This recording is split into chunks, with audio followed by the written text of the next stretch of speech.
made on Ridgeway Sports Podcast, episode 74. Hunter Keister back with K-Mac, episode 74. Let's get it. Let's go. And we are back going to cover another week in sports. The NFL draft has come and gone, and we will react to the first round as well as talk about how we thought everybody's draft went as a whole. And we will also talk about the NHL, NBA playoffs that are continuing. And we will talk about where we left off from Saturday, April 29th. So let's jump right into it. Starting out April 29th, NHL playoffs. There was a full slate of 3 games on this Saturday. And we started off with a 2-1 overtime game. Maple Leafs, Lightning, Game 6. Toronto Series finisher. Finishes the series, ends the drought. All of the above, takes out the Tampa Bay Lightning on the road, 2-1. Great game, great series. Toronto wins 4-2. This game, John Tavares, game-winning goal, first star in overtime. The captain ends the drought, first star. Samsonov, second star, 31 saves, 1 goal allowed. Great night, and Vasilevsky also plays great. Just the 2 goals allowed, but he did only have 20 saves. So Tampa Bay just unable to really get shots on the net in that one, it looks like. And Toronto is finally able to end their drought. Didn't have Tampa losing, so this is surprising. Yeah, I didn't know if Toronto would finally get it done, and now they finally end the curse. Curse is gone. They end the curse. Let's see how far they can go. Are they a one-hit wonder, or will they finally be able to maybe get to the Stanley Cup after not being able to get past the first round for so long? Who knows? The Rangers faced off with the Devils from home. Game 6. Must win For the Rangers. And they find a way to get it done. 5-2, sending it to a Game 7 in New Jersey. First star in this one, Chris Kreider, 1 goal, 2 assists. Tarasenko, second star, 1 goal, 1 assist. Zibanejad, third star, 1 goal, 1 assist. Rangers 5, Devils 2. They forced Game 7. The nightcap in this one was Game 6, Edmonton, Los Angeles Kings from Los Angeles. And it was a competitive back and forth 5-4. What a game. Win for the Oilers and a series win for Edmonton 4-2. Yamamoto finishes first star, 1 goal, 1 assist. He must have got the game winner. Draisaitl with 1 goal, he gets the second star. Philip Deneau with the third star for the Kings with 1 goal. The Kings, they fight hard through 6 games, just don't have enough to beat the Edmonton Oilers. And the Oilers came up short.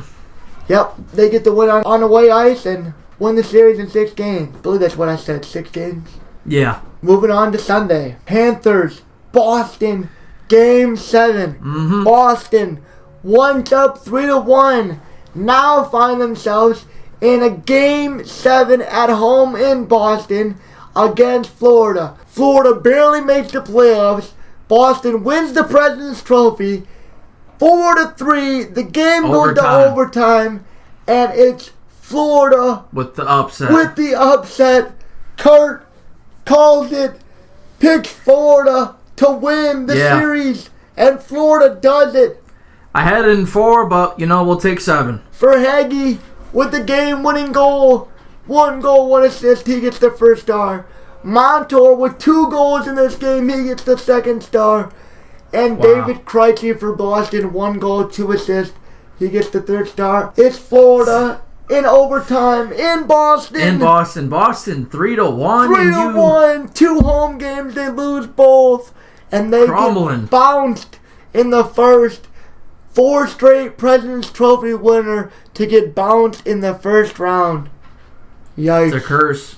Yikes. The curse of the President's Trophy lived on. The next game on this Sunday was Game 7, Seattle, Colorado.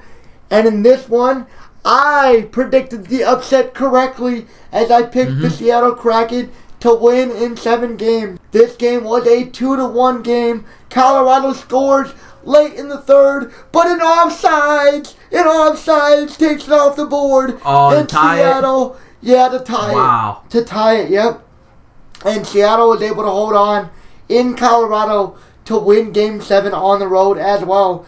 Both underdogs win Game 7. Bjorkstrand with 2 goals in this one. Both goals for Seattle. He gets the first star. Grubauer with 33 saves. Holy crap. Colorado threw everything they had at him. And Seattle finds a way to get the win. That goalie went crazy. That goalie went absolutely nuts. To allow only 1 on 33? Yeah, that's outstanding. That's unheard of. Yeah, that's outstanding. Outstanding play from Grubauer. Gets the crack in the road win. Advances them onto the next round. What a series. McKinnon gets that third star with the 1 assist, but that'll take us to Monday, May 1st. The Devils and Rangers face off Game 7 from New Jersey. Schmid has been the story of the series since he came in for the Devils, and he stands on his head again.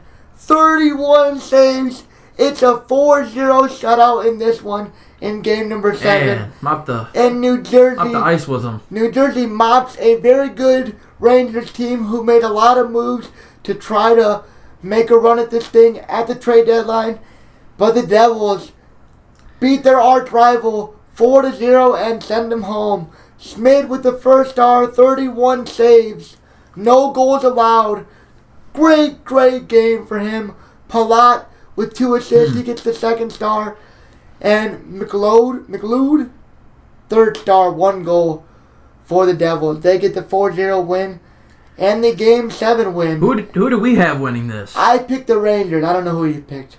For some reason, I'm thinking I picked the Rangers too. I know I picked the Rangers. Well, I did pick the Rangers, yeah, because Kane was on there. Right. They get bounced early. Game 7. So that'll do it. The Devils take out the Rangers in 7 games and move on, as that was one of the series that I picked incorrectly, unfortunately. Final series of round 1. Yeah. Picked that series wrong, as well as Winnipeg, but got everything else right. Well, Kurt got Florida. I think I still stay with Boston, but... Yeah. All right. Tuesday. Brought on the next round, and that showed Florida-Toronto Game 1. Ooh. Huge series. Toronto gets the home ice, and Florida comes out with a 4-2 win.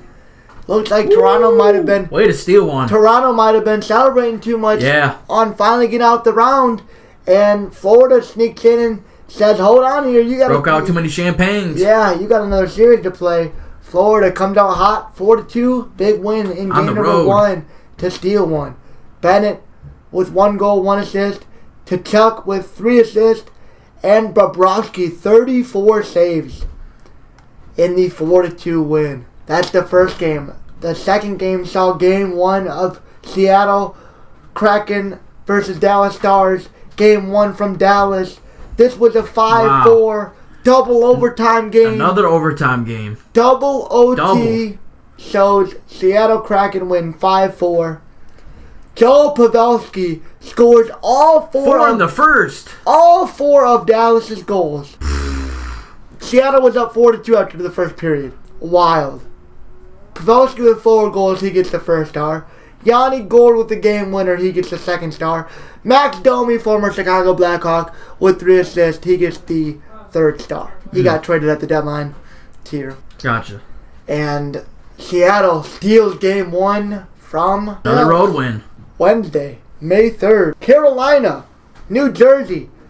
This is a barn burner of a series. Amazing series. I was actually in Roanoke, Virginia. As you guys will see, I will be posting some highlights and things of that nature from that trip that I took. So I wasn't able to watch these games as I was at the Berglund Center in Virginia watching the Rail Yard Dogs of Roanoke win the President's Cup against the Birmingham Bulls. So that was fun, but I did miss some of these games. So Game 1, Carolina, New Jersey. 5-1 Carolina takes care of business at home. Pesci with 1 goal for Carolina. He gets the first star. Martinook, 2 assists. He gets the second star. Carolina Freddie Anderson only faces 17 shots. Must have been in control of that puck quite a bit. Yeah. it looks like New Jersey was just unable to do anything after that Game 7 clash. They really come out. They just got done in a fight. They come out flat. Game 1. If I recall, Carolina's has been waiting. Yeah, Carolina's been waiting for a while. But they were much rested. Home team. They get the big win. Devils are going to have to come back crazy on Friday to try to get one. The next game was Vegas and Edmonton. Game 1 from Vegas. Daily bet was the over 6.5, and that did hit as the game finishes 6-4. Vegas gets the win. This game was a great one. Very high scoring. 5 goals in the first period. 5 goals in the third. Both teams, wow. 5 goals in the first, 5 goals in the third. That's crazy. 6-4. Vegas gets the home win. Much needed. Couldn't afford to go down 1-0. Not at home. Give a really hot team like the Oilers the home ice advantage. Not what you want to do. But that will bring us to present day. Yeah. The 4th. May the 4th be with you. The 4th of May. There's a game on right now. And it's Thursday. There's a game on right now. Florida-Toronto. Game 2 from Toronto. Florida already stole one. But it is 2-1 Toronto after the first period. Ryan O'Reilly and Kerfoot get one for Toronto. And Lundell puts one away for Florida. I think Toronto gets this one tonight. I think they get it to 1-1. Yeah, if I had to make a prediction on this one, I'm picking Toronto. I'm picking Toronto. They get one back on Florida. 1-1 for sure. And the nightcap is going to be Seattle Kraken, Dallas Stars. Ooh. Game 2. Seattle gets the Game 1 upset. What do you think for this one? My daily bet, I did take the under. That is for daily bet number 32. I took the under. Dallas Stars, Seattle Kraken 5.5. So I do think it will be a competitive game. But I will give you guys a winner in this podcast. I am picking the Seattle Kraken with the upset again, game number 2. Wow. Seattle's been a very good road team.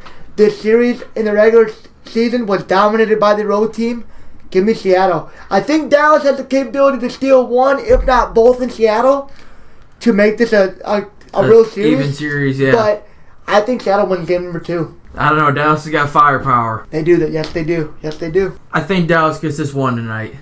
Kurt's picking the Dallas Stars. So Kurt thinks both the home teams avenge their loss and pick up wins. Where I got Toronto avenging their loss and Seattle continuing the domination in Dallas. But that will do it. That'll take us through Thursday. And we will catch you guys up next time. As by next week we'll have the NHL entry draft, we'll have some UFC, we'll have these playoffs still going on. Yeah. To get us kicked off for the summer as the summer gets underway. Absolutely. But that will do it.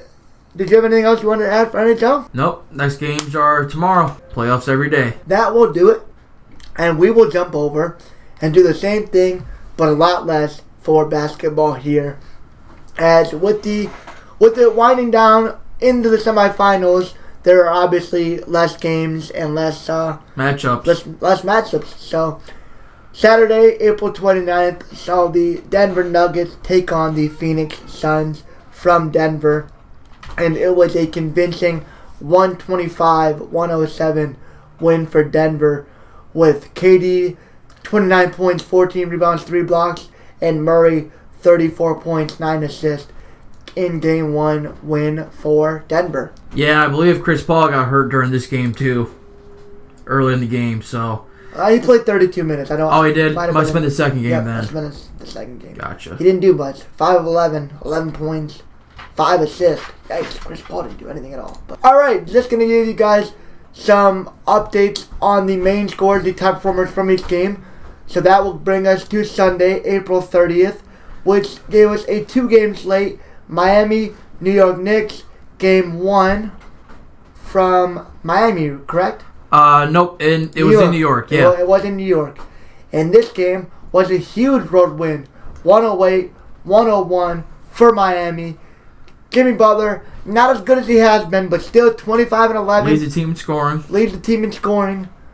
RJ Barrett stuffed the stat sheets in this one. 26, 9 rebounds, 7 assists.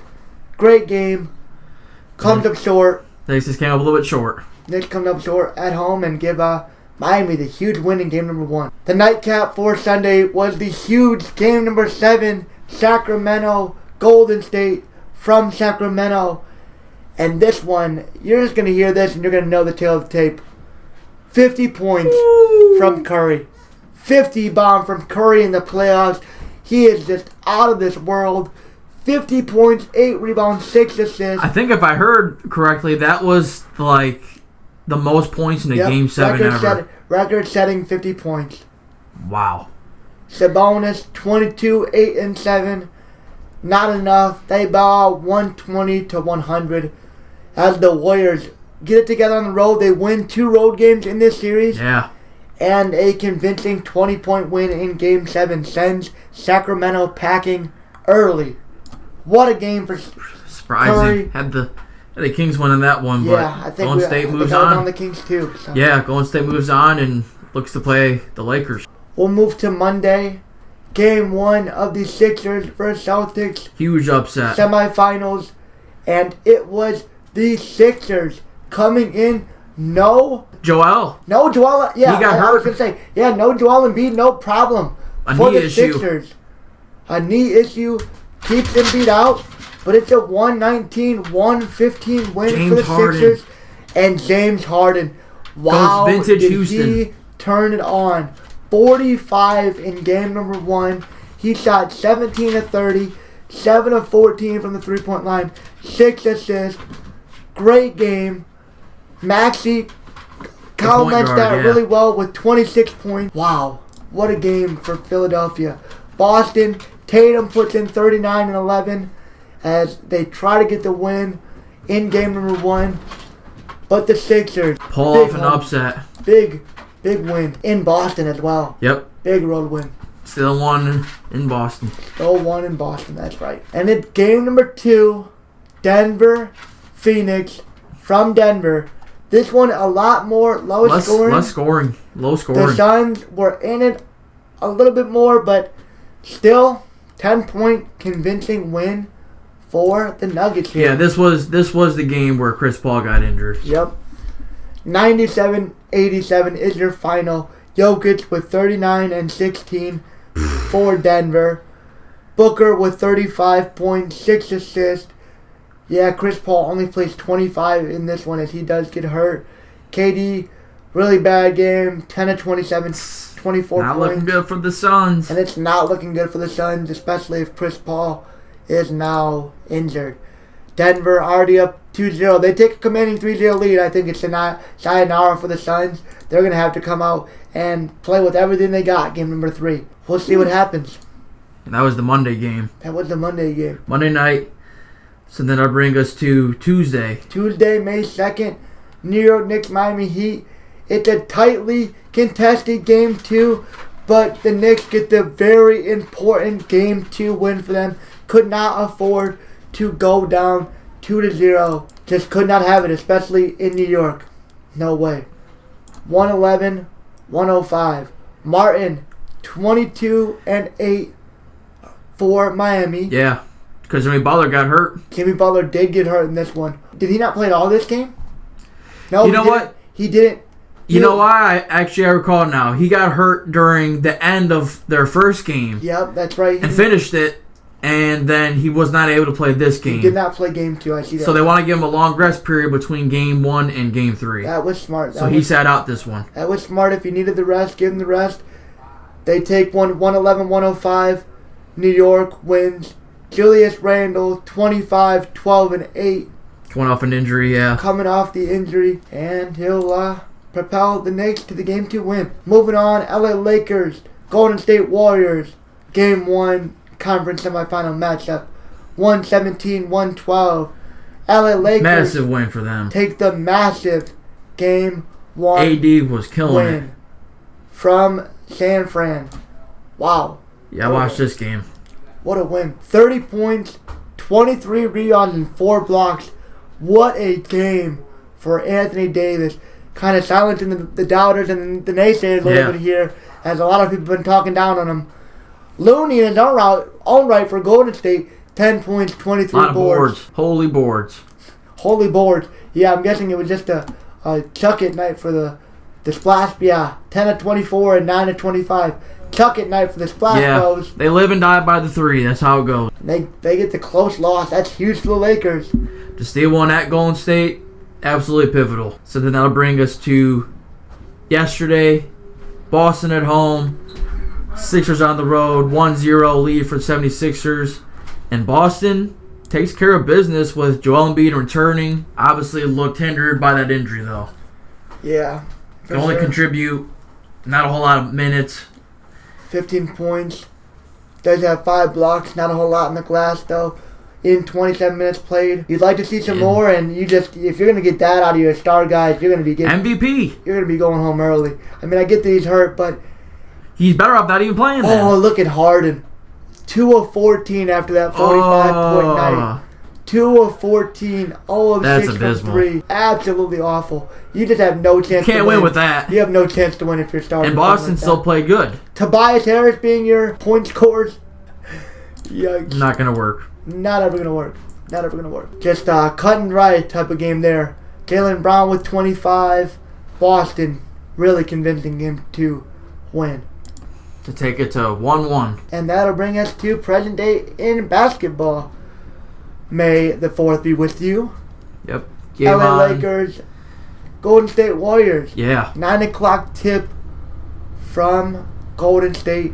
Big game 2. Big game 2. And honestly, I'm gonna go with the Lakers. I think they take care of business. Especially with those points, I think it's at least a close game. So I'll take them with the points. 100%. I think it'll be a close game regardless. 100%. I'll take the Lakers with the 7. Sometimes the Warriors, sometimes at home, man, if they get hot from 3, you got no chance. Yeah. We just saw Curry score 50 on the road, right. And they're even better at home. So you hope to not see that if you're the Lakers, but all I hope for is some good playoff basketball. So fire away, Curry.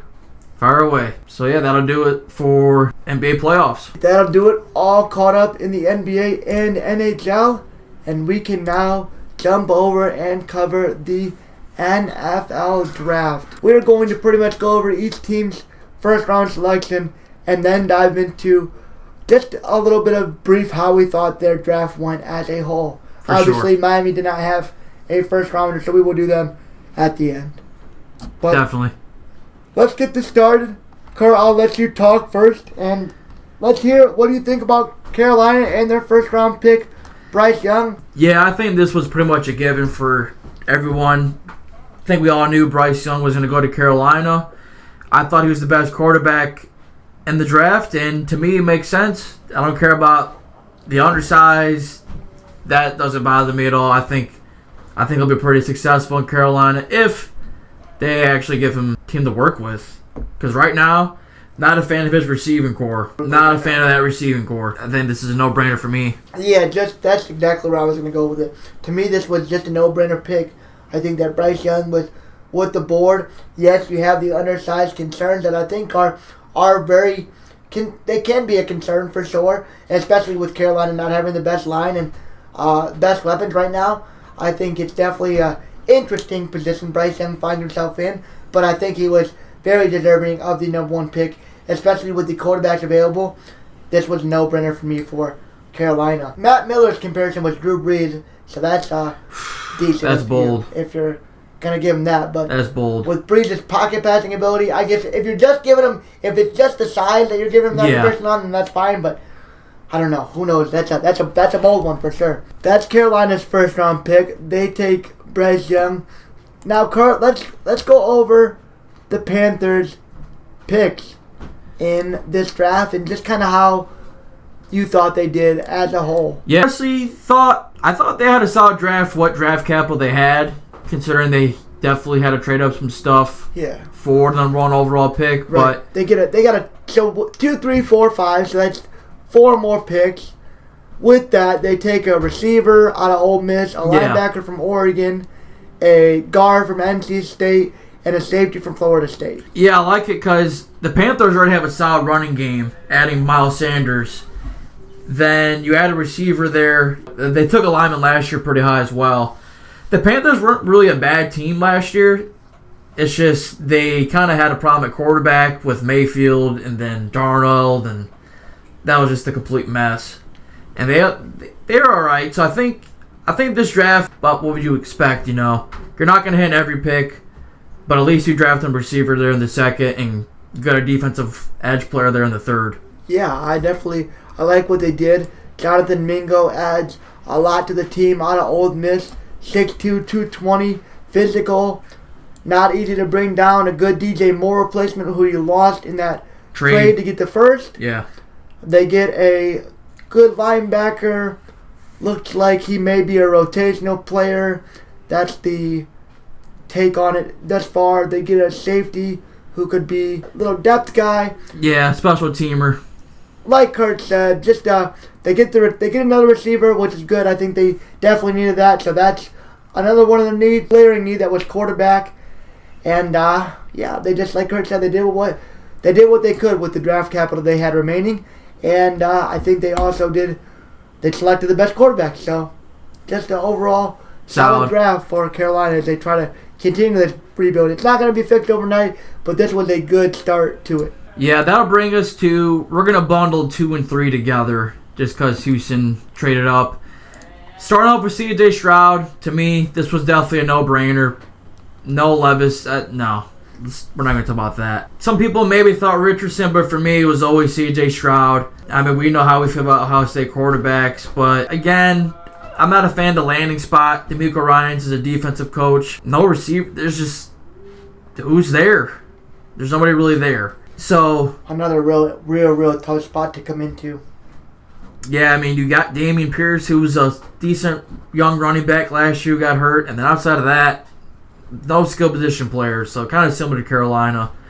Then they decided to trade up for Will Anderson at 3 with Arizona, and I kind of thought, Will Anderson, I'm good with taking him, but I feel like they traded a lot to get him. They traded their 12th pick this year, which was their other first rounder, and they traded next year's first. And I don't know what else they traded, but it might have been like a second or third, but they traded up a pretty good amount for Will Anderson. Right. I think he's going to be good, but if you're drafting an edge player that high, he's got to be like Micah Parsons, and I just don't see that. But I'm good with getting him, but they just traded up a lot for him, in my opinion.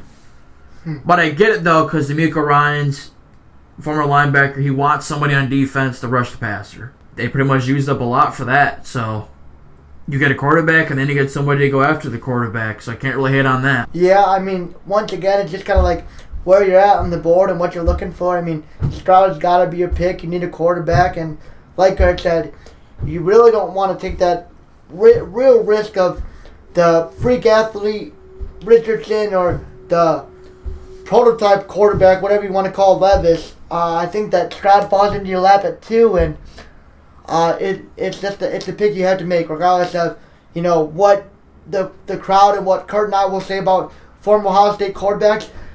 Makes sense. He showed enough, and it makes enough sense. That Georgia game to me is really probably the game that really saved it. Yeah. Without that, he don't have too much to go off if he doesn't have that Georgia game. But nonetheless, good pick. The pick that you kind of have to make, and we'll see if C.J. Stroud can end the drought of bad Ohio State quarterback play in the NFL. And then, like Kurt said, I mean, I also agree. I mean, I think Will Anderson was good.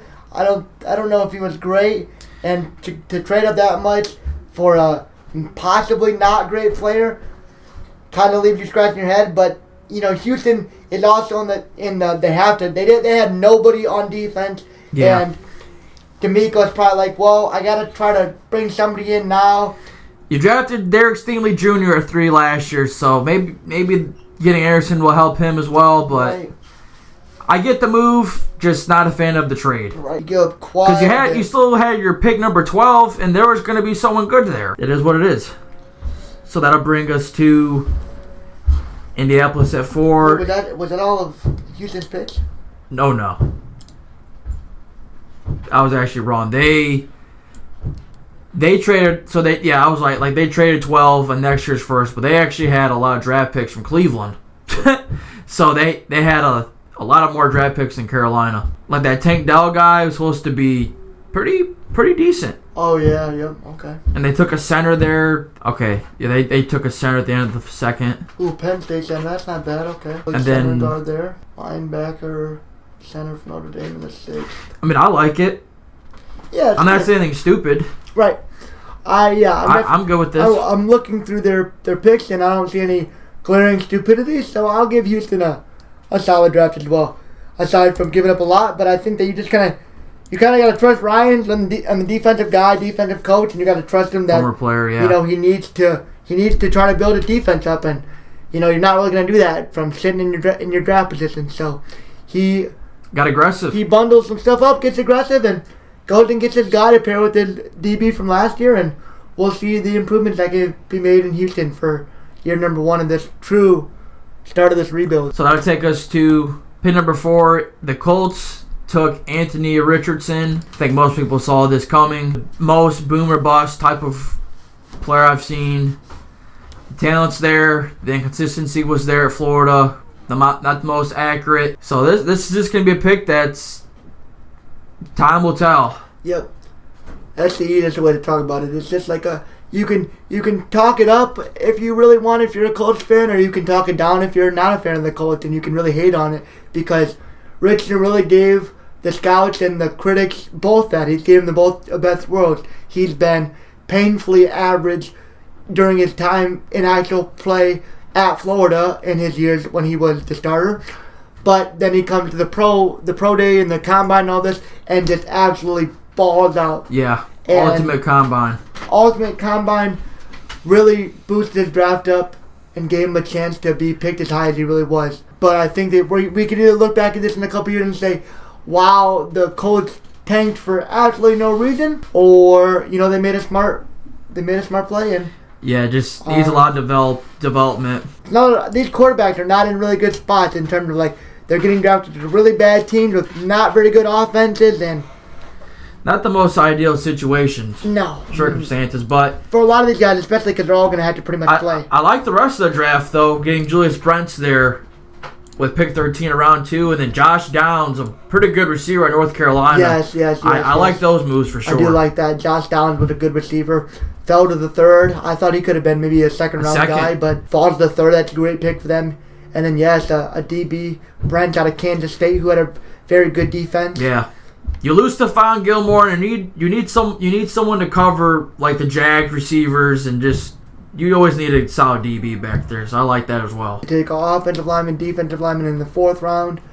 Darius Rush from South Carolina DB in the 5th. Got safety. They had hella late picks. Yeah, they had a bunch of late picks. 5th, 6th, and 2 7s. And I'm not seeing any picks I don't like. They seems like they got some lineman depth, an edge, a corner, a running back with these late round picks, a tight end. Yeah, another one of those that seems another solid. B-ish kind of grade. Yeah, nothing dumb yet. So we'll let the Colts slide for now. They may get roasted if it's all on this Richardson right, pick. It's gonna really be all on this Richardson pick. We'll come back to and say for this Colts draft.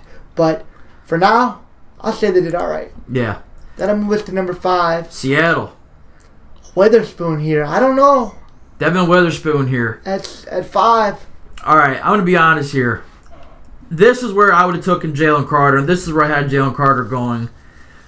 I'm not going to hit on the pick, but to me, BPA, Jalen Carter was right here. But Devin Witherspoon was arguably the cornerback 1 in his class. And there was a lot of bad things that came out about Gonzalez throughout. Yes. That kind of made his competitive edge. Yeah, made his draft stock go down. Helped out Witherspoon because it was a pretty tight race going into it. It seemed like with the two of them. It was definitely one of those two. And where they make it drafted. So I'm cool with Seattle taking a corner here because then you pair him up with last year's corner, and you pair him up with him. I mean, he'll probably be a good corner, but I'm not a fan of taking a corner as high as 5 unless he's game changing. Unless he's like a Revis, a Champ Bailey, someone like that, and I don't see that for Witherspoon. He'll still be a good player, but Jalen Carter for me here made too much sense. Just speaking from my opinion. Yeah, we'll get to it when we get to it, but Jalen Carter slide down this board is something that I think we will absolutely come back and if the Eagles stay as dominant as they have been, I think he'll be a big piece of it. But we'll get to him when we get to him. For Witherspoon and the Seahawks, I mean, you needed a DB. It was a big need. Defense was definitely the pick. But I do agree with Kurt. I think that this is where Jalen Carter made the most sense. He falls to 5, and I think he falls into your lap. Witherspoon pick, it's the good pick. Obviously, that all this stuff that came out about Gonzalez, it's the better pick. But I just, it's like Stingler last year. If you're taking him this high, I feel like you really have to be a difference maker. When there's guys like a Jalen Carter and all these guys that can be on defense and can make a real, true difference. Yeah, impact in day one. And I don't know if you're going to get that with Witherspoon at 5. And, to do all that work to be as bad as you were to get number 5, and now you take a DB. Well, actually, this was the pick they got from Denver in that Russell Wilson trade. Because the Seahawks made the playoffs last year. Oh, yeah, that's right. Yeah, because Denver gave them their first for Russell Wilson. Yeah. So this is just kind of like a free, ooh, we got a top 5 pick. For where that pick is. Yeah. I think you need edge, D-line, probably a couple better options. But they go Witherspoon, and that pick is, I would say it's probably not my favorite. I would say it's not my favorite pick that they could have made. And, that's where I guess we'll leave it. Only time will tell. Really kind of how you have to grade DBs when, they're raw like that and you don't know what we're going to see. And then from Seattle's picks throughout the draft, end of the first, they now have Smith-Njigba at 20. Yeah. I think that's a great Good pick. Move. Great pick to add with DK Metcalf and Tyler Lockett. Derek Hall, pick 6 in the second, was big as well. Yeah, huge outside linebacker from Auburn, very fast, 6'3", 254, runs a 4.55. Freak of nature. They also get Zach Charbonnet to add their running back depth. Love that. With Kenneth Walker and him. They get a pair of linemen with a guard in the 4th and a defensive tackle in the 4th. Man, look at that. Touching down to Michigan 3 times. Mike Morris. They get Mike Morris. Oh, they got our center. They got the center too. And Charbonnet. Look at Seattle. I'm not even going to lie. I think this is a good draft. This is a great draft. I think this is a good draft. I'm just looking at them from their needs. You start off with a cornerback, which obviously we just talked about has its head scratch, but it's still a need. So we'll move on. Jack Smith-Njigba, another receiver, was definitely going to be a need. Help Gino. With Lockett getting up there, get Smith-Njigba and DK Metcalf in there early, and especially with him going to 20, I think it's a great pick. Yeah. Can't hit on that. That's a great pick. You get into round number 2, early pick, and you take Derek Hall. Great pick. Great pick again. Again, getting from Denver. Right. That Denver pick, you trust in Gino. You trust in Gino, and it pays off. Getting rid of Russ. Get some high draft picks. And I like this draft. They get Charbonnet, obviously, like that for another running back. The guard and the defensive tackle don't hurt in the 4th. Mike Morris is a great rotational guy that can play on Seattle's line, so they do get another D lineman. And, Mike Morris could be one of those guys that could really end up being, in my opinion, a defensive lineman that we look at in a couple years that's a rotational guy for Seattle and say he should have been a lot higher than a 5th, to be honest. But only time will tell with that. And then you get Olsengun Utwame from Michigan as well, the center. And I like that pick as well. He was a part of the national winning offensive line. So you can't really argue with that in the 5th. No. Then they get a safety and another running back. So, once again, I like it. Pick number 6, Arizona, after trading down, they take Paris Johnson Jr., first tackle off the board from Ohio State. I would probably agree he was the top offensive tackle, left tackle. Never going to complain about taking a lineman that you think will be good to protect the quarterback. So for me, I think it's pretty cut and straight. I think it's a B+, A- for me. Yeah, it's your need. You know that. You don't know the future with Kyler Murray, but your offensive line is definitely very bad and it needs immediate help. And you definitely get that with most likely the best tackle in Paris Johnson Jr. And they picked up that first rounder next year from training with Houston. So yes, I'm putting that in there with them. They did slide back. Another good, which is a good move, give them more draft capital. So with that being said, and they still pick up a good offensive lineman, I like the Cardinals' first round pick. They didn't do anything dumb. Second round, they take B.J. Ojulari. huge outside linebacker from LSU. Love him. 6'2", 248. Third round, they get a DB out of Syracuse. Third round again, they take a Stanford receiver. Looks like a guard from UCLA. Houston QB in the 5th. I thought they had one of the best drafts. I'm not going to lie. Yeah. When you consider the trade, the draft capital they got, and then getting a lineman and getting a really good edge player there in the 2nd, I call that a pretty good success. I think you put that up there with a great draft when you put everything into perspective and how they maneuvered their way around the board, picked up more picks, and still filled really bad positional needs that they needed. I'll definitely give the Cardinals a great draft for that one. The Raiders here at 7. Pick 7, the Las Vegas Raiders. And they pick up Tyree Wilson, edge rusher out of Texas Tech. Once again, I think this was one of the Raiders' biggest needs. Definitely had to go defense.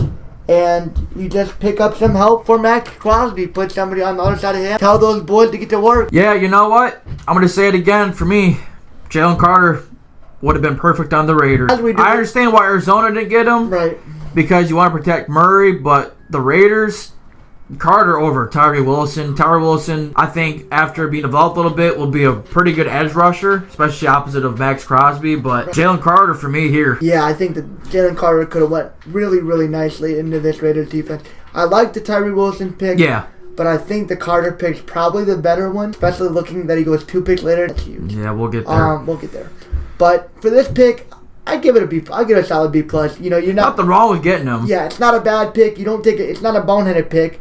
It's, if you're not going Carter, I think it's definitely your pick. So I like it. Help out Crosby. Get him big, lengthy. You see someone on defense, 6'6", man. 271 yeah. too. That's a big dude who can move fast. Right. I like it. I like it for the Raiders. Then they also decided to trade up for who they thought was the best tight end in the draft at that time. Notre Dame tight end Michael Mayer. You know what? I thought they were trading up for a quarterback, and I was pretty surprised they took Mayer. But after thinking about it, I kind of understood why they did it. With losing Waller like that, you give Jimmy G. Yeah, propose immediate need for a tight end. You get a reliable one in. Yeah.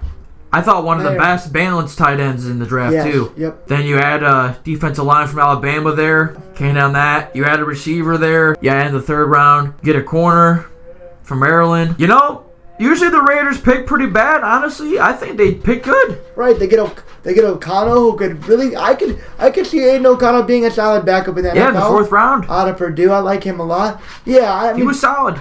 I don't hate this Raiders draft because usually they do some pretty some Raider things. I'll give the Raiders a solid draft for this one, but we got to get into pick 8, and I think this might have been where this. Oh my gosh. Where the bad picks kind of got started.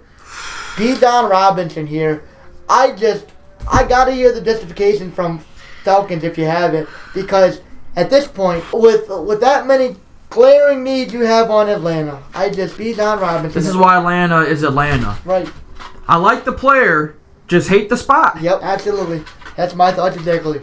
Like the player a lot, hate the spot even more. Arguably, you could argue he's the number 1 talent in the draft. But the problem is running backs, they don't make it after that first contract because they get such a workload, they're not long term. Yeah. Everybody runs a committee. Atlanta, running the ball wasn't your worst problem last year. You should have took a lineman. You should have took Jalen Carter. I'm going to say it again for the 3rd time. Should have took Jalen Carter. I'll tell you guys this now. Carter's only saying this so much because he sees the future. And the future, as an NFL fan, just be ready for the Eagles defense to be completely dominant. I mean, how much is Bijan's going to be good, no doubt, but how much is he going to change in the win-loss column? Right. Your line isn't that good. Desmond Ridder, I'm fine with that for now, but it's just like you took Drake London, so you're adding another skill position player there, but the Moxie, cool, bedazzle-looking pick isn't always the best one, and I think Atlanta just... Man, so many better spots you could have went here, in my opinion. I mean, I'm going to give it a C- because you got a good player, but a top 10 pick on a running back, today's age, no. Yeah. It's just Jalen Carter. Yep. That's all I got to say. Like we said, love the player, hate the spot. Think you're going to look at Atlanta and really say you messed up on this one. When, especially if Bijan does only last, 4 or 5 years. So then you look at the rest of their draft. You get your lineman, your tackle. They're early in the 2nd. Then you take the edge out of Ohio State, Zach Harrison. Then it live up to the expectations and all that hype, whatever. Oh, a corner, my bad. I thought that's a quarterback. A corner, all right. And then you didn't have any draft picks for the 7th round. So for me, you know what? This is the worst draft I've seen through these 8 picks. 100%. I was getting ready to say the same thing. 100%. I think that take what is a little, just honestly, you have some gaping needs. A prime spot. You have a prime spot to fill some of those gaping needs, and you fill a spot that you really could have waited on, I feel like. And then the rest of your draft, you kind of fill out spots, but I just kind of feel like that first pick sets a tone, and it's a really average draft for Atlanta will be picking in the top 10 again next year. Just remember that. Yeah. Oh, absolutely. All right. That brings us to number 9 with Philly. Oh, my gosh, dude. They get Jalen Carter. They trade up from 10 to 9 with the Bears, and they give up a 4th, I think. It doesn't even matter. They got Jalen Carter, who, to me, by far the best player in the draft. You know, there are some things that happen off the field, unfortunate, and just not a good look, but to me, Philly absolutely stole him, and they add him to a loaded defensive front 7 already. Yeah, A+. Absolutely. Star-studded pick. He falls into your lap completely if you're Philly, and this was probably the easiest pick they'd made in the first round. You know, watching him fall down the board. Trade up one spot for the best player. Jalen Carter was a pretty much non-consensus number 1 or 2 overall pick throughout.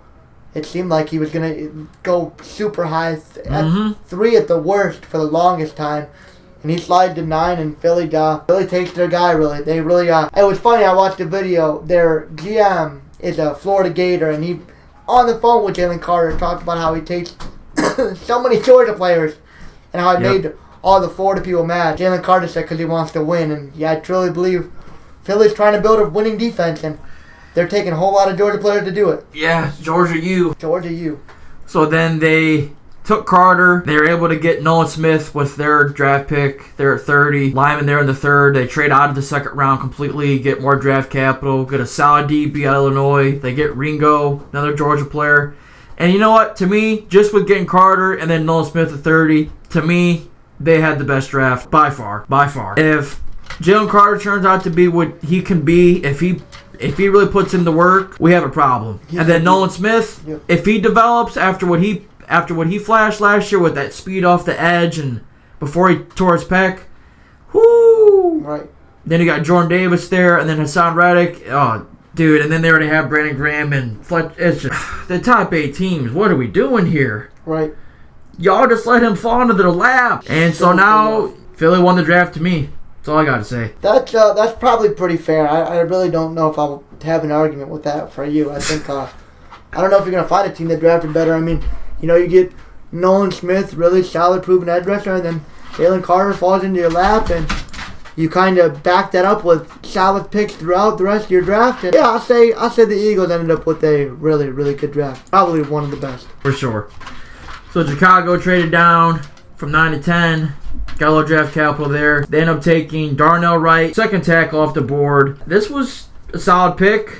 I didn't think Darnell Wright would get picked. A little bit of a reach. I didn't think he'd get picked offensive tackle 2. Yeah, I think that's why I would call it a reach, because I didn't think that he should have been offensive tackle 2. I think that it was definitely a need, but with guys like Skorinsky, I thought maybe Broderick Jones. I thought for sure Jones and Skorinsky would go over him. Right. No doubt. I think he's solid. I think it filled a big need for the Bears at 10, but you know, you give up a chance that, you know, a generational guy like Carter could be. Yep. And then you traded with Philly. Yeah, right. You traded with Philly. Let's just remember that now. Right. They did it. Right. They did it. So I feel like this could be one we look back on and Chicago. Oh my gosh. You know what? To me, this might rival that Falcons pick. Really? Yep. Right. I mean, Darnell Wright's probably gonna be okay, but you should have took Jalen Carter. You should have took Jalen Carter. Instead of making the trade knowing that that's what Philly was going to do. 100%. Yeah, this one's just a head scratch. I mean, who knows what they saw in Darnell Wright, but looking at the board, Wright ranked as tackle 4, and he's drafted tackle 2. Yeah, I think this is C for Chicago, just like C for the grade. Very, very C for Chicago for them. I'll give them that for sure. What about the rest of their draft? I'm starting to kind of look at it. They got a Stevenson from Miami is very good at. Yeah, he 56. was Yeah, so he had 2 seconds. They had a lot of draft capital from a lot of trades that they did. Yeah. I remember that. Ooh, I actually like that. Tyler Scott from Cincinnati is very good. Yeah.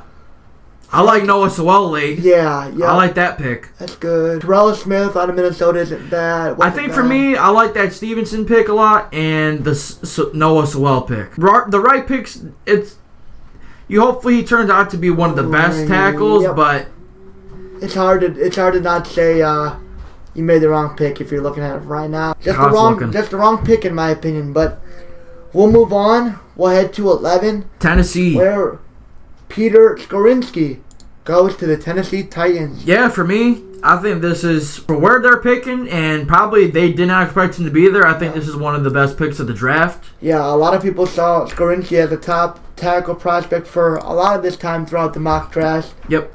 And he falls to end up being offensive tackle number 3. Can play guard too. But if you are the Tennessee Titans, you are not mad at that. No. Being at 11 and needing an offensive lineman, he can play guard like Kurt just mentioned. Plays tackle before. 6'4", 313. You had a real need for offensive line as you don't know what you're going to do with the quarterback position yet in Tennessee. And I think Skorinski was a great pick.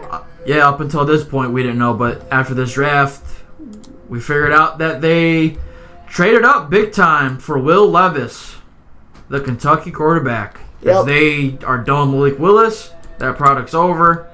So you get one of the best linemen there at 11. Start off good. Trade up for Will Levis because you need a quarterback because Ryan Tannehill is on borrowed time. Right. You got a running back there in the 3rd, then a tight end, offensive tackle, and receiver. I'd say it's an alright draft. Yeah. You take what you need at 11, Will Levis makes sense if you're already good up on Malik Willis, but man, he only got 1 year and we're scrapping him. Yikes. Done with that project. Took him really high overall, and now he's already done. Getting canned, and Will Levis is in, and he's not going into a very good spot in Tennessee with not a very good offense, so I don't think he's really set up to. You just got whatever's left of Derrick Henry. Right. No, he's a tank, but man, those hits they add up, and then you got Trevon Burks, who you took last year for A.J. Brown, basically. Not too much is going to change here in Tennessee, but you get a good lineman. So now that takes us to, oh my gosh, Detroit. I want to say, if we remember the night right, they traded up with, I want to say Arizona, because Arizona had the 12th pick from Houston. They traded out of 6, didn't they? Didn't they have 6? Detroit? Yeah. They traded with Arizona. Yeah. So Arizona traded up with that 12th pick to 6, and Detroit traded back from 6. Yep. Okay. All right, here we go. Detroit being Detroit took a running back, Jahmyr Gibbs. Again, like the player, I thought he was probably more of a second-round talent. Maybe early to mid, I thought. But, man, Detroit, you took a running back? Why? Right. That wasn't the problem last year. You lost Jamal Williams, and then at this point in time, we didn't know they were going to trade DeAndre Swift. But you had DeAndre Swift at that time, and you take a running back that high? Right, it's just when like you need defensive help. It's just like an Atlanta thing. Like, what are you guys doing? You have so many other desperate needs, and Detroit. You can argue whatever about Bijan Robinson being a top player. Gibbs, you just straight up reached on Gibbs. Straight up reached. I think we're gonna go over Detroit's second first rounder, but I think I will tell you right now they reached on both of them. I think that they probably could have got them. 1,000%. Near the back end of the first, maybe even into the second round for both of these guys. Agree. And you take them at 12 and 18. I think they're going to be good players, but I don't know if you're going to get the value you could have gotten out of it. I think we're going to look at this, and with Smith and Jigba going behind them guys, Jordan Addison. I feel like Detroit should have took Christian Gonzalez here. Right, these DBs. I'm being honest. Forbes. If you're not sold on Gonzalez as a player, you take Forbes. 2 reaches out of Detroit, and but I think this kid's pick was just yikes. Shocking. Yikes. I like Brett Holmes. I like him as a GM. I like him as a drafter, but I think they end up having a solid draft outside of those picks. But wow, I think you reach on your first 2. Yeah, so you I like the rest of their draft, though. Not going to lie. Laporta's a really good tight end in the second. Yeah, you get a... Brian Brandt's a really, really good safety in the second. Yeah. Wanted him. You also get Hendon Hooker. Who could be your quarterback of the future. Potentially, in my opinion, I think he could be quarterback, too, if everything goes right for him. Fair. Potentially QB, too. I like that move for them. He's an older guy, but Jared Goff, he's all right. And then you take a defensive tackle, offensive lineman, and a receiver way late. So they didn't really have any picks after day 2. But for the move they made, round thought 1, they got good players, just not the right spots, man. They had an okay draft. I'll give them an okay draft. I'll give them an okay one. We'll move on. Number 13, the Green Bay Packers select Lucas Van Ness from Iowa. And I think this was a very good pick. His NFL comp was Preston Smith. You get Rashawn Gary back healthy, and you add a Lucas Van Ness to this defensive line and this defensive front. And, I don't know. I think you could probably argue the Packers might have had some higher needs, but Van Ness is a good pick. I'm fine with this. He's definitely a project kind of player. He never actually started at Iowa, so you definitely got to refine his game a little bit there. But his physical intangibles are really good. Like if they develop him, he'll be pretty solid there with Gary. And then you took Quay Walker last year and another defensive line from Georgia. So I think this is a solid move. I'm not gonna hit on this one, but I feel like he also could bust. For sure, he could end up being one of those rotational guys that was drafted a little bit too high, but for right now, you just kind of have to let the Packers think they have their guy, and I think it's a decent pick for where they're picking at. Definitely, I think it's a decent pick. Then they also got a tight end in round 2, Luke Musgrave. I heard he was pretty solid. Yeah. Jaden Reed, Michigan State, probably their only good receiver they had. The only good player on offense they had. Yeah. Definitely looked like it, so I like that move. Get another tight end there in round 3. I guess they really thought they needed tight end. Defense, Sean Clifford, that statue from Penn State. Hey, Bowling Green, linebacker from Bowling Green. Look at that. Nice. And they had a lot of late round picks. Holy cow. I think this is an okay draft. I mean, probably not like a draft with the most high ceiling kind of players, but just okay players to me. Not like a horrible draft, but it's not going to be like an A+. Nah. Yeah. Van Ness, rotational guy. I think it's kind of weird to take a rotational guy so high, but I guess for me, it's kind of like who would you go then? Gonzalez? Yeah. Who's probably the best player there? Maybe you go Jackson Smith-Njigba. Right. To give Jordan Love another receiver. Yeah. But I don't know. A lot of different directions. Right. I guess Van Ness makes sense, but he definitely had. My gut feeling on him is no bueno. Right. I think he'll be a bust in this spot. I don't know if that'll make him bad, but I think in this spot at 13 overall, I think he'll bust at this spot. Yeah. All right.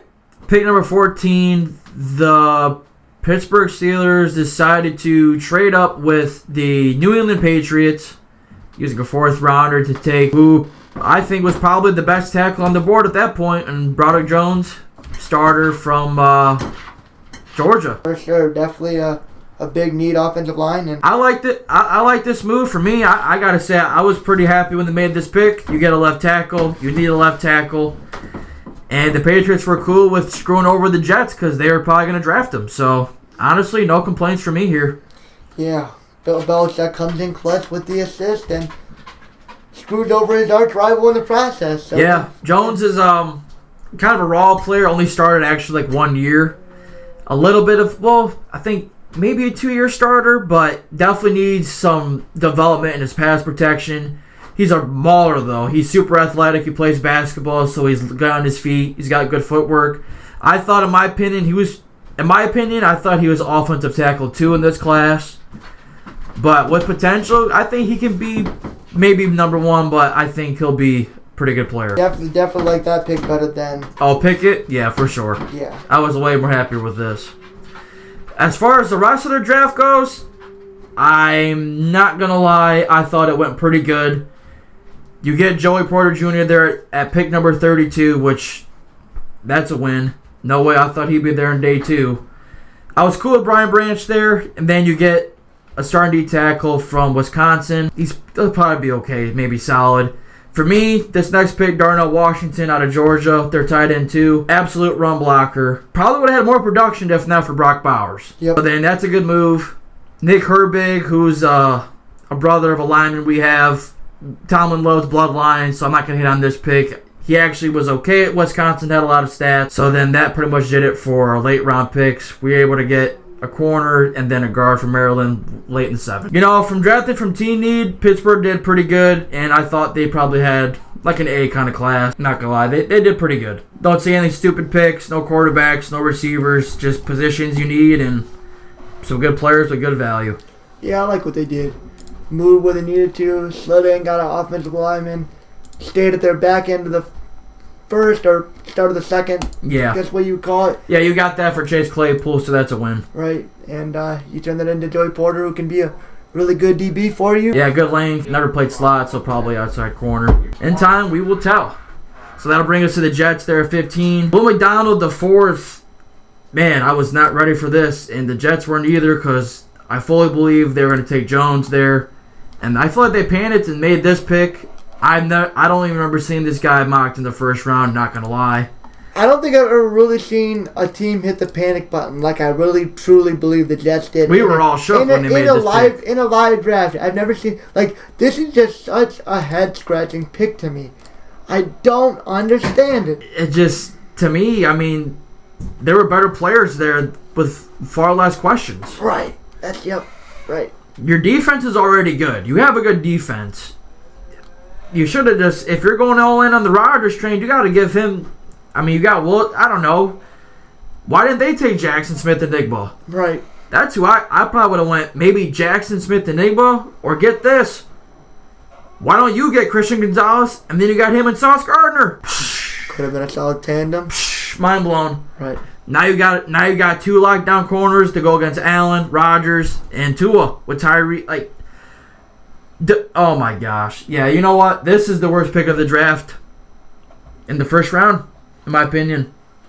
Yes, definitely. Christian Gonzalez here, no doubt. For where he was picked, for who was left, and the value they got him pick at 15. You take Will McDonald the 4th? Nah. Not a fan. Nah. Let's see what else they did. They get a Wisconsin center, can't go wrong there in the 2nd round. 4th round, they get another offensive tackle from Pitt. Yeah, they had to trade up some of the draft capital for that Rodgers trade, so they didn't really have as much. Running back from Pitt in the 5th. I guess they're really putting all your eggs in this McDonald basket. Yeah. Maybe you saw something the rest of the league didn't, but man, for right now, looking at it at face value, I'm gonna just give this a solid, maybe a B. You get a B minus. You get a B minus. Not a C, but you get a B minus and D plus. D plus For me, I'm gonna give him a B minus. I'm gonna have a little bit of faith. A D. Yeah, I'm not gonna be that harsh, but it could very well be a D with this. I'm just saying, I just don't know why you don't get Gonzalez. Right. Your defense is fine. Those question marks must have been really, really, really big question marks. Right. I guess that'll lead us to Washington, who I not a lot of people had. I had no clue who they were going to take here because Washington's. They're right there in the middle. They're not bad, but Ron Rivera gets the most out of that team for what it's worth. Yeah. So they end up taking a corner, Manuel Forbes. Thought this was a little high for him. He got a lot of interceptions at Mississippi State. I thought maybe if you're going corner, why not Gonzalez or Porter Jr.? I thought those guys were better. How much does a corner really help you here? Is that really what you're lacking? I don't know. Washington this is an okay pick for me. I'm kind of meh on it. Yeah, I think it's an interesting one, right? You got Christian Gonzalez, who obviously reports started coming out, not the best player, not the best guy. Who knows what was wrong with him, but enough for the Commanders to go away from him completely and still stay at his position. I think Kurt was right on saying Ford was a little bit drafted high. Commanders really in the middle, and I don't know, it was just a really interesting spot. I don't hate the pick. I don't love the pick. Kind of undecided on the pick, to be honest. I get drafted in a corner, but I don't know how. Man, Washington's just. I feel like he wasn't the best player at that time, so I don't know. I see better guys. I just see better players. For sure. Heck, I thought even Deontay Banks was better than him. I feel like maybe right position, just wrong player for me. Fair enough. That's fair. the rest of their draft, let's see how that turned out. So you double dip there with your first 2 picks, corner and corner. I guess you really thought that was a big need. Wow.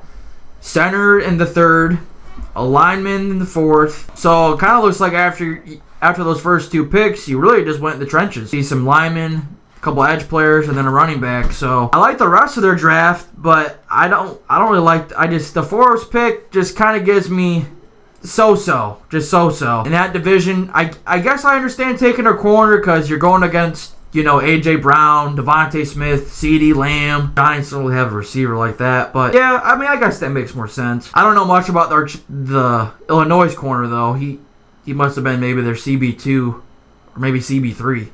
Jartavius Martin. Hard to hate on it. This is a draft that you just need time to see how it'll really turn out. Right. Yeah, that'll be the first half of the first round. Yep, we will continue that one next time. Close out the rest of the draft. Yep, we'll finish off with picks 17 through 31. So I think that'll about do it for this one. Yeah, good little podcast. Got it all caught up, and we will see what the weekend brings us and the first couple of days of the next week, and then probably come back with you guys sometime with NFL stuff. Well, we got some NHL stuff, big draft stuff, and playoffs and things of that nature. So, gonna keep chugging along here. Hope you guys enjoyed this one. May the 4th. May the 4th be with you. Episode 74. 74 is in the books. Hope you guys enjoyed this one. Like, comment, subscribe, share with your friends. Big things coming. I see you guys have been a lot of views on the daily badge. Appreciate that.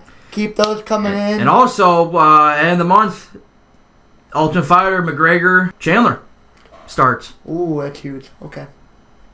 Awesome. So, heck yeah. Big things coming. Big things coming for the summer. Let's get it. That'll do it. 74 is in the books. Hope you guys enjoyed. See you in the next one. Peace. Peace.